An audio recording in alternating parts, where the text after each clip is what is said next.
नमस्कार, डेली 24 भारत देख रहे हैं आप। मैं हूं आपके साथ साहिल धुलिया। हमारी इस खास पेशकश में आप सभी का स्वागत है। तो देश भर में प्रदूषण का कहर देखने को मिल रहा है।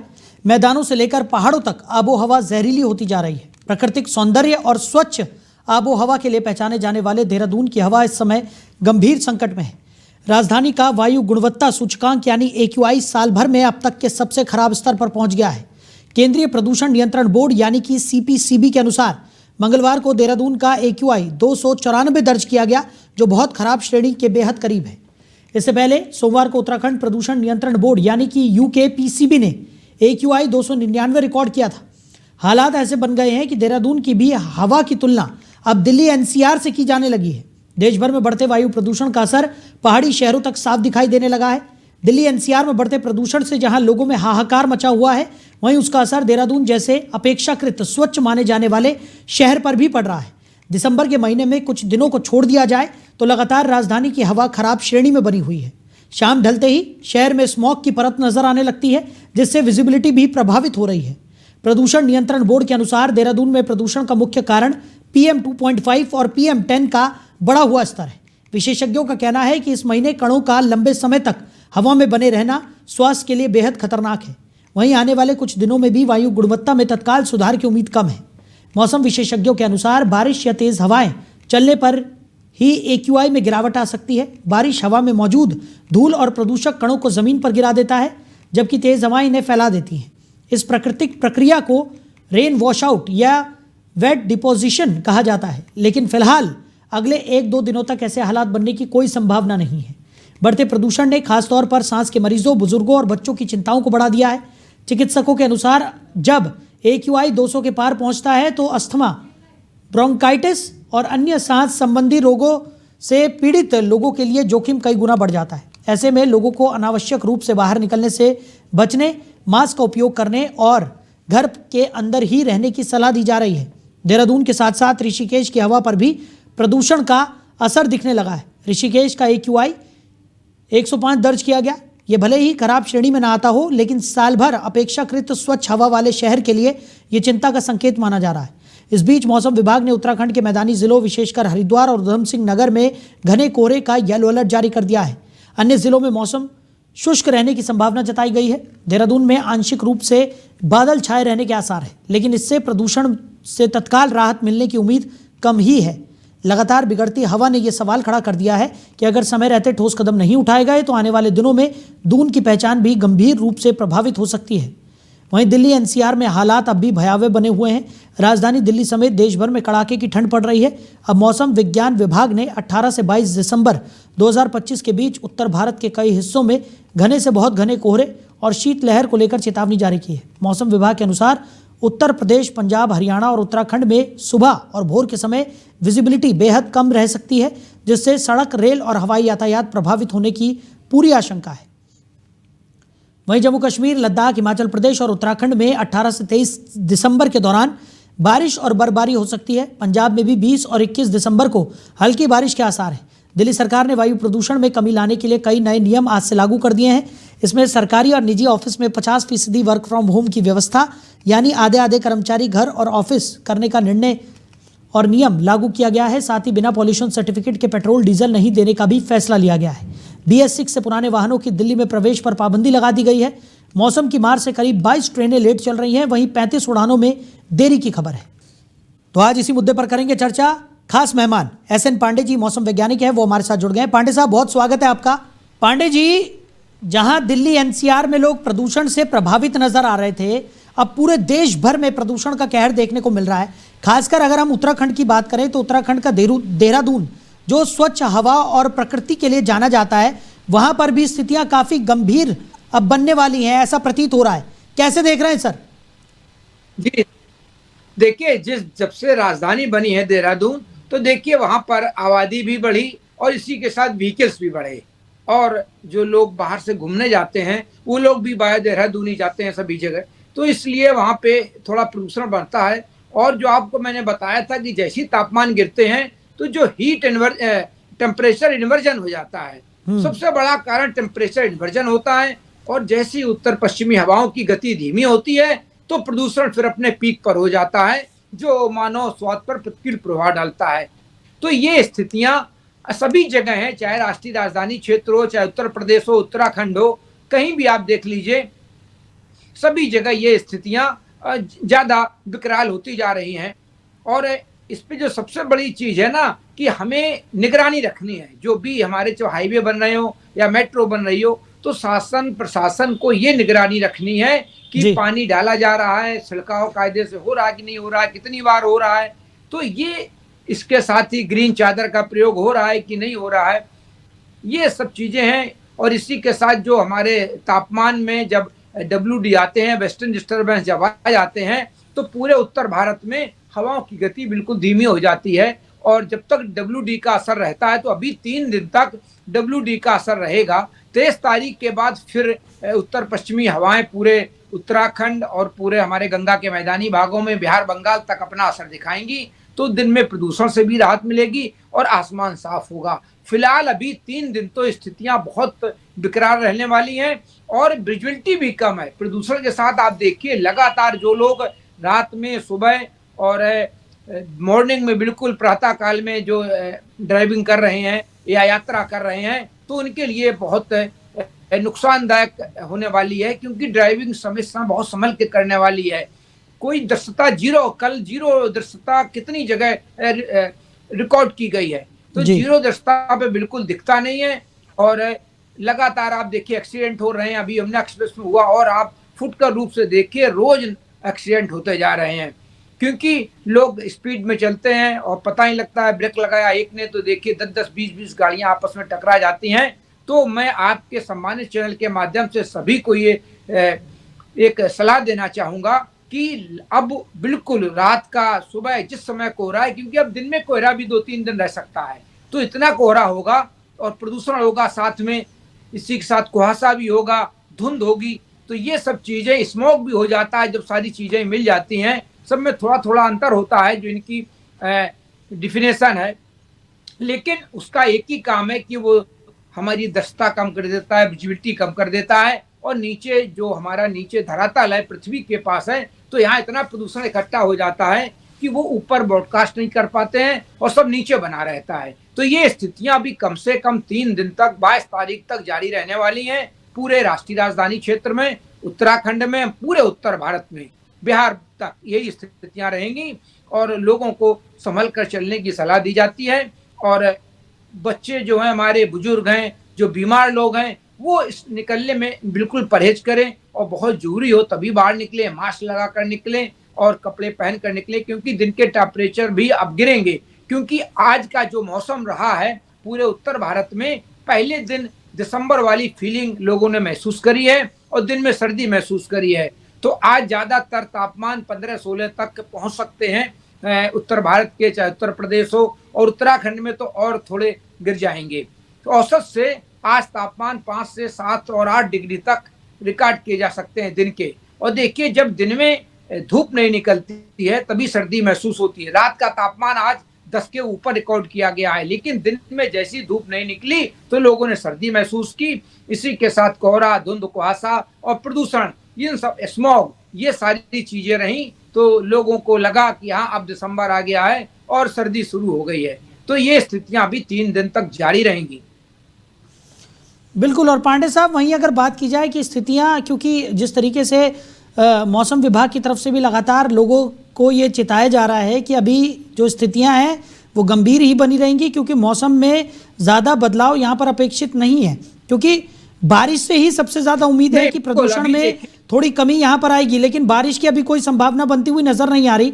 ऐसे में क्या उम्मीद लगाई जा सकती है, क्योंकि कुछ देश के कुछ इलाकों में बारिश की संभावना यहाँ पर जताई गई है, लेकिन अभी दिल्ली, NCR और अगर इधर उत्तराखंड की हम बात करें तो वहां पर फिलहाल कोई बारिश की आशंका नहीं है।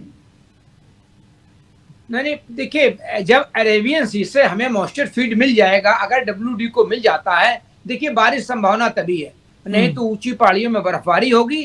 2 से 3 दिन तक बर्फबारी होनी है। इस बर्फबारी के बाद फिर जो उत्तर पश्चिमी हवाएं आएंगी वो रात के तापमान गिराएंगी, लेकिन स्थिति फिर वही पुरानी वाली हो जाएगी कि दिन में साफ धूप निकलेगी और हमें दिन में राहत रहेगी, लेकिन सुबह शाम रात की सर्दी बरकरार रहेगी। लेकिन देखिए हमें जैसे लोग अब अलाव भी ताप रहे हैं, अब आप निकलिए तो हर थोड़ी दूर पे लोग अलाव तापते मिलेंगे, क्योंकि उनकी भी मजबूरी है कि बाहर जब अगर आदमी कोई काम कर रहा है तो उसको सर्दी महसूस होगी, तो लोग कुछ भी पास में पड़ा हो वो जला लेते हैं, चाहे टायर हो, चाहे पॉलीथीन हो, चाहे सूखी लकड़ी हो, कोयला हो, कोई भी चीज हो, अखबार हो, कागज हो, तो वो जला लेते हैं और तापते हैं, क्योंकि ठंडक ज्यादा हो जाती है, तापमान नीचे गिर जाते हैं। तो इन स्थितियों में हमें थोड़ा जागरूक रहें हम, क्योंकि देखिए हमें जिस तरह से 2.5 के जो एसपीएम के कण ये होते हैं, ये हमारी श्वास की नलियों के थ्रू और फेफड़े के थ्रू पूरे शरीर में ब्लड में सर्कुलेट हो जाते हैं, हमारे सारे ऑर्गन्स में पहुंच जाते हैं और ऑर्गन्स फेल्योर तक का खतरा बना रहता है।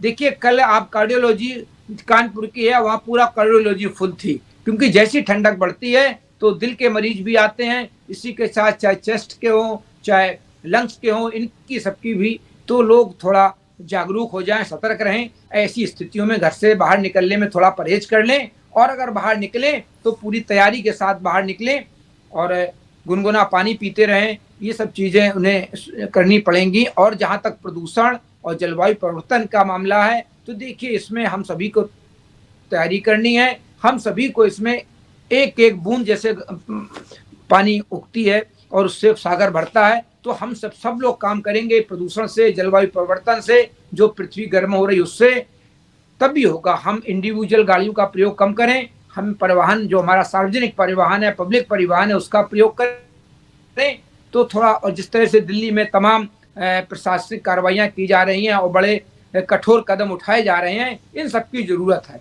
और कठोर कदम, देखिए शासन तो अपना काम करता है, कोई भी सरकार होती है वो काम करती है, लेकिन जब इसमें पब्लिक का सहयोग मिलता है, जनता का सहयोग मिलता है, तो वो काम बहुत तेजी से आगे बढ़ता है। हम अपनी जिम्मेदारी भी महसूस करें कि यह प्लेनेट हमारा है, हमें आगे आने वाले, अपनी जो पीढ़ी आगे आने वाली है उसको ऑक्सीजन, पानी और अच्छा स्वास्थ्य और खाद्यान्न, ये सारी चीजें देनी है।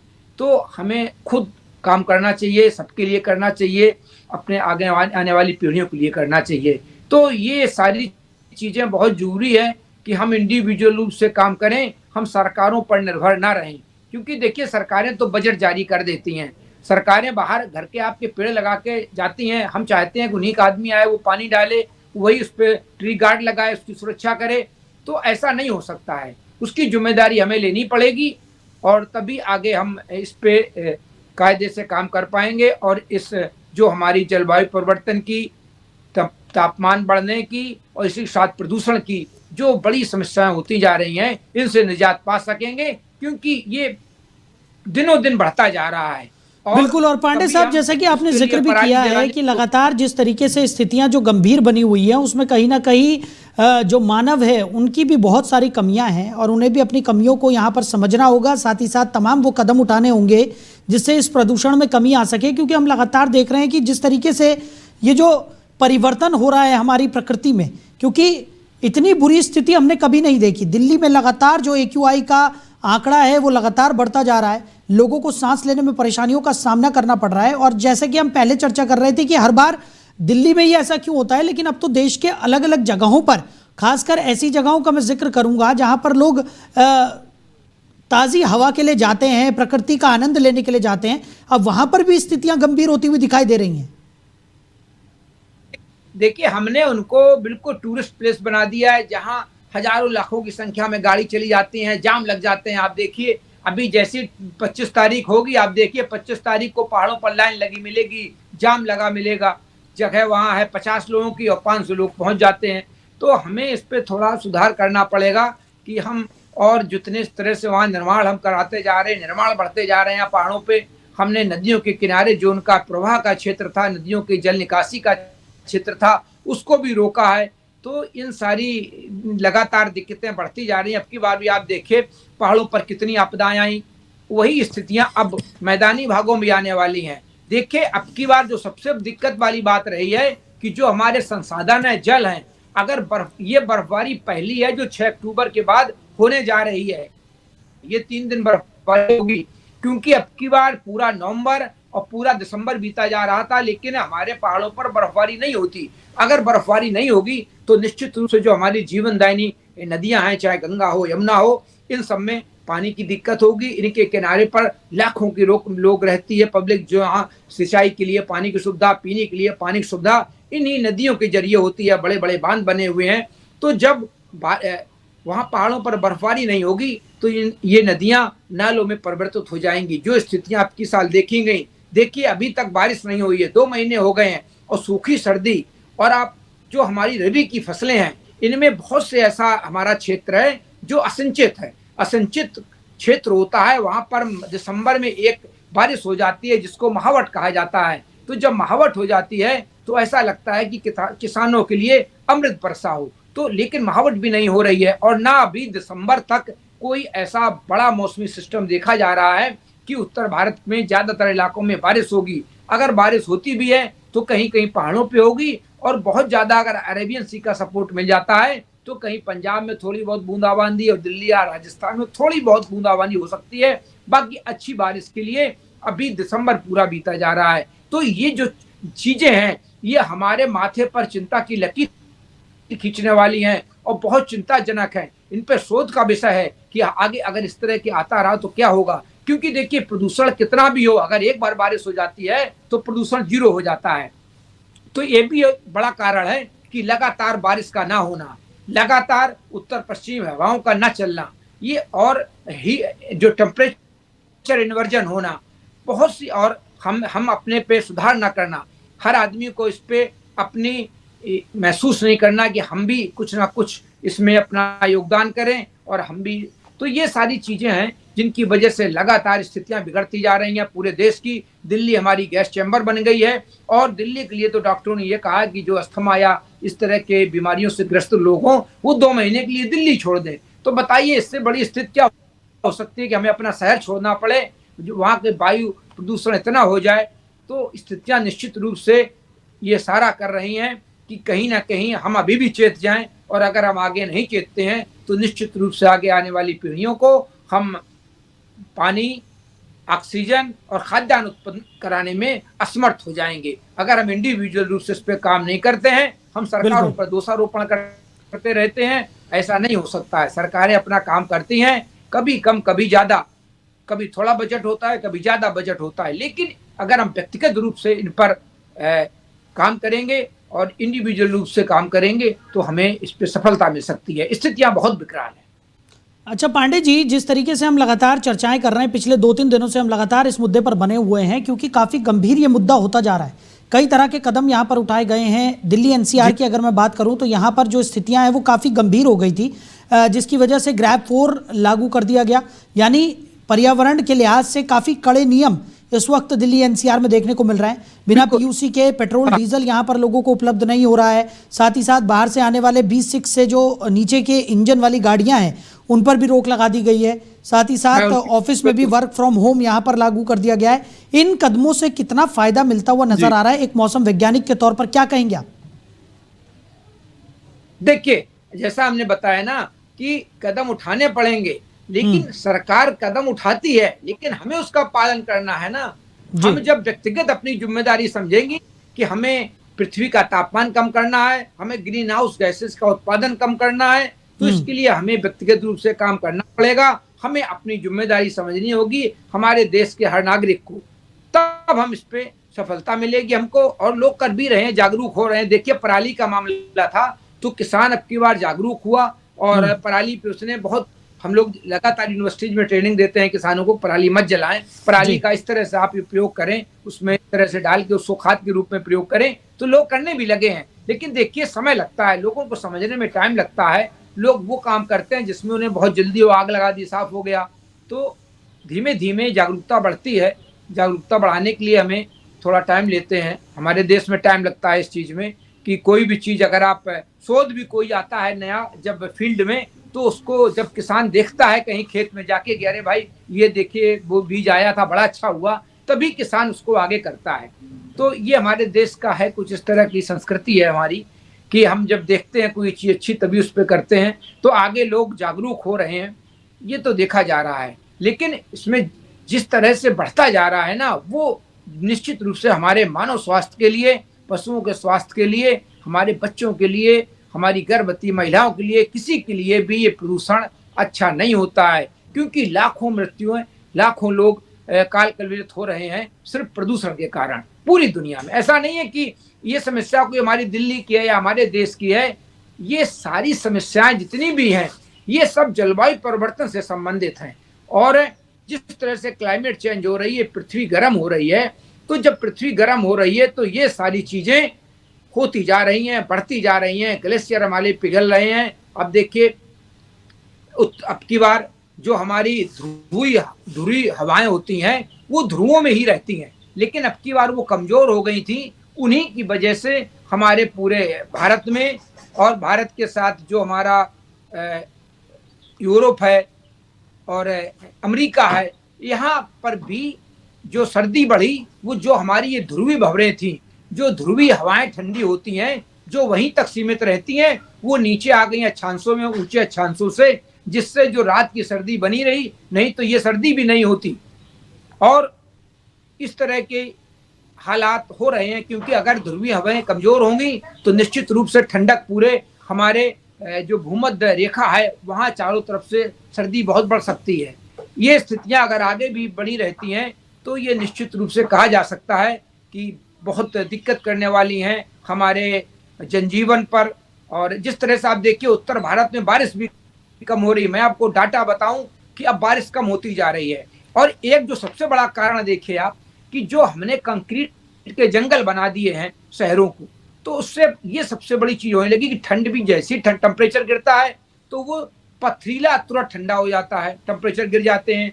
जैसे ही दिन में 10 बजे धूप निकलती है तो 10:30 बजे टेम्परेचर 40 तक पहुंच जाते हैं। तो ये चीजें हुई हैं जो हमने बिल्कुल पेड़ पौधे खत्म कर दिए हैं, सड़कों के किनारे बिल्कुल खरंजे पक्के कर दिए हैं, और ना तो वाटर कंजर्वेशन हो रहा है, और उसके कारण ये हीट आइलैंड बन गए हैं। और ठंडक जब होती है तो रात में टेम्परेचर तुरंत गिर जाता है, क्योंकि वो पथरीला है। तो पथरीला कोई भी होता है तो बहुत जल्दी ठंडक वो करता है, बहुत जल्दी गर्मी।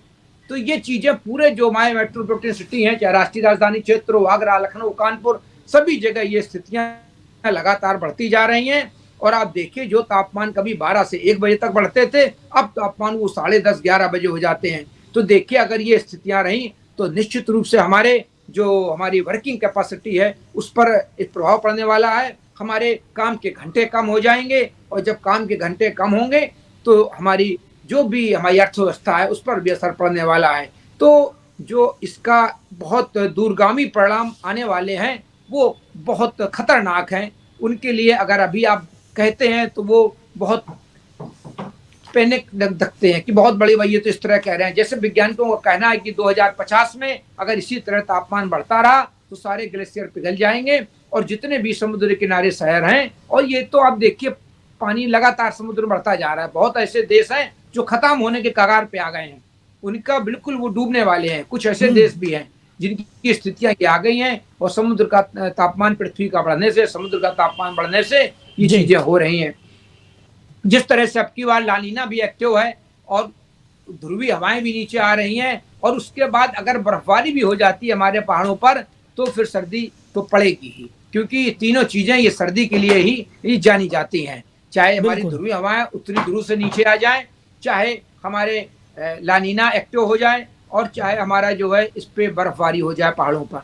तो आगे भी जिस तरह से वैज्ञानिक बता रहे हैं, या हमारा भारत मौसम विज्ञान या और भी जो मौसम एजेंसियां हैं वो कह रही हैं कि सर्दी तो पड़ेगी। और देखिए सर्दी शुरू भी हो रही है। रात के तापमान भी देखिए लगातार दिसंबर में 5 से 6 डिग्री तक सामान्य से कम गए हैं, और आगे भी जाएंगे। लेकिन दिन में जो तेज धूप हो रही थी वो जरूर जो हमारी इकोलॉजी है उसको प्रभावित करती है। देखिए हमारा सबसे जो इकोलॉजी प्रभावित हो रही है पूरे देश की, हर चीज उसमें दिक्कतें आ रही। बर्फबारी कम होती है, कहीं पानी कम बरसता है, और अगर बरसता है तो एक्सट्रीम इवेंट्स होते हैं। जो सबसे बड़ी दिक्कत आ रही है कि अगर पानी बरसा तो बहुत बरसता है, 1 घंटे में पता लगा 40 मिलीमीटर बारिश हो गई, तो वो बारिश किसी काम की नहीं होती है, वाटर कंजर्वेशन नहीं हो पाता है, सारा पानी निकल जाता है। तो ये स्थितियां बहुत विकराल हैं। लेकिन बात वही है ना कि हम लोग जब समझ पाए, जब तक समझेंगे तब तक पानी बहुत आगे ऊपर तक आ जाएगा। तो देखिए क्या होता है। लेकिन हमें व्यक्तिगत रूप से आगे आने वाली पीढ़ियों के लिए बिल्कुल, और अपना व्यक्तिगत रूप से ही अपनी समझ के- जिम्मेदारी समझकर ही इस समस्या का समाधान यहाँ पर निकल पाएगा। बिल्कुल सही कहा पांडे जी आपने, और हमारे साथ जुड़ने के लिए, इस तमाम चर्चा के लिए आपका बहुत शुक्रिया। समय की कमी के चलते हमें इस चर्चा को यहीं विराम देना होगा। तो देश भर में लगातार प्रदूषण का कहर देखने को मिल रहा है। मैदान से लेकर अब पहाड़ों में भी हाहाकार है। देहरादून की भी हवा बिगड़ती हुई नजर आ रही है। दिल्ली में प्रदूषण को लेकर सख्त नियम देखने को मिल रहे हैं। उत्तर भारत में घने कोहरे का अलर्ट भी जारी कर दिया गया है और प्रदूषण और मौसम की दोहरी मार इस वक्त देश भर में पड़ती हुई दिखाई पड़ रही है। फिलहाल हमारी इस खास पेशकश में इतना ही। बने रहिए और देखते रहिए डेली 24 भारत। नमस्कार।